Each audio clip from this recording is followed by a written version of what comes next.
Welcome to the Genius Factory. Enjoy the video. You start by confirming prerequisites.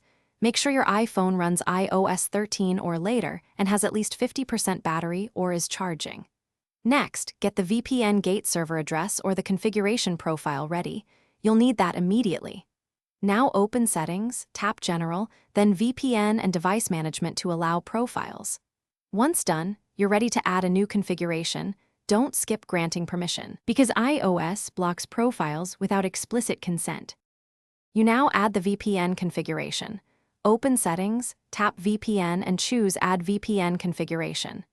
Pick the correct type, IPsec, ICAV2, or L2TP based on the VPN Gate instructions. Enter the server address, remote ID if provided, and your credentials. Use the advanced fields only if the server requires DNS or proxy values. Once you save the profile, toggle the status switch to Connect and watch for the connected indicator in the status. You finish by verifying the VPN works. Run a quick IP lookup to confirm your public IP changed and traffic routes through the VPN Gate server. If the connection fails, first recheck the server address, your username/password, and that you selected the correct VPN type. Small mismatches break the tunnel.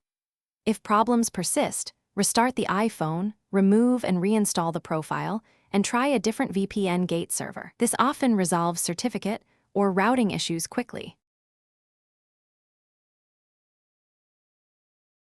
Thanks for watching. If you found this helpful, don't forget to like and subscribe.